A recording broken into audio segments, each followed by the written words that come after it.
Day 33. युगादिकृद्युगावर्तो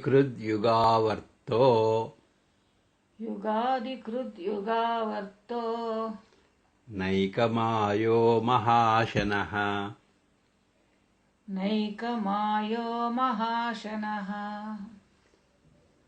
अदृश्यो व्यक्तरूपश्च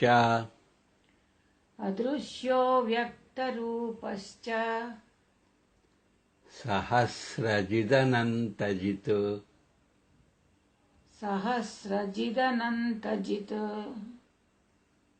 युगादिकृद् युगावर्तः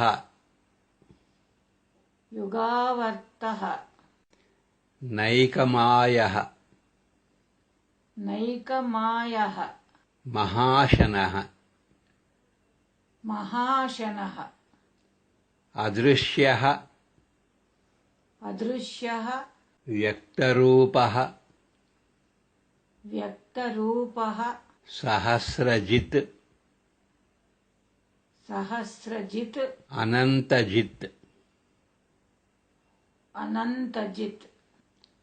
ॐ युगादिकृते नमः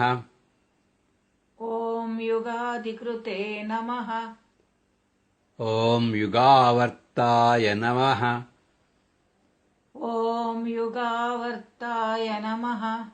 ॐ नैकमायाय नमः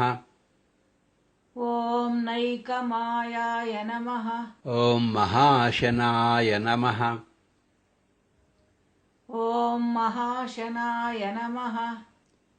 ॐ अदृश्याय नमः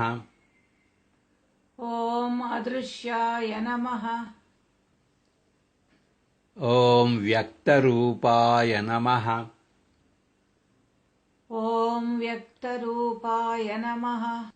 ॐ सहस्रजिते नमः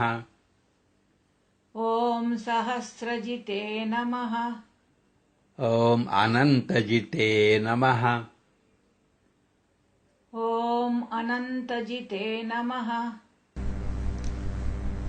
Day 33. Many of his acts cause surprise and wonder. As the master of time, he signals the beginning of a new epoch when the old one comes to an end.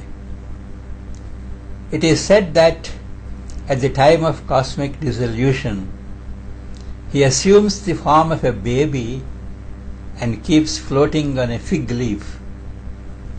It is also said that he keeps all the worlds safe in his own belly. These stories defy logic and remain beyond the reach of the mind. It is said that he revealed his resplendent presence to Markandeya while he was wading the ocean at the time of cosmic dissolution. Such wonderful stories about his glories are infinite in number. 33ನೇ ದಿನ.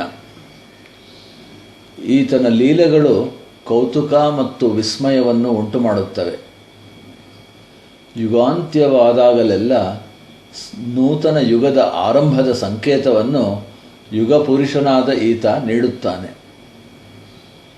ವಿಶ್ವದ ಪ್ರಳಯ ಕಾಲದಲ್ಲಿ ಈತನು ಮಗುವಿನ ರೂಪ ಧರಿಸಿ ಒಂದು ಆಲದ ಎಲೆಯ ಮೇಲೆ ಮಲಗಿ ತೇಲುತ್ತಿರುತ್ತಾನೆ ಎಂದು ಹೇಳಲಾಗುತ್ತದೆ.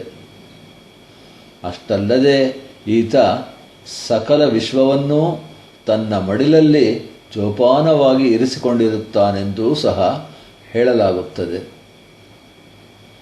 ಈ ಕಥೆಗಳು ನಮ್ಮ ತರ್ಕಕ್ಕೆ ನಿಲುಕುವುದಿಲ್ಲ ಹಾಗೂ ನಮ್ಮ ಮನದ ಪರಿಧಿಗೆ ಎಟುಕದಿರುವಂತಹವುಗಳು. ಪ್ರಳಯ ಕಾಲದಲ್ಲಿ ಮಾರ್ಕಂಡೇಯನು ಕಷ್ಟಪಟ್ಟು ಸಮುದ್ರವನ್ನು ಹಾದು ಹೋಗುತ್ತಿರುವಾಗ ಈತನು ತನ್ನ ದಿವ್ಯ ದರ್ಶನದ ಸಾನ್ನಿಧ್ಯವನ್ನು ಕರುಣಿಸಿದನೆಂದು ಹೇಳಲಾಗುತ್ತದೆ. ಈತನ ಕೀರ್ತಿ ಭವ್ಯತೆಯ ಬಗೆಗಿನ ಅದ್ಭುತವಾದ ಕಥೆಗಳು ಅಸಂಖ್ಯವಾಗಿವೆ.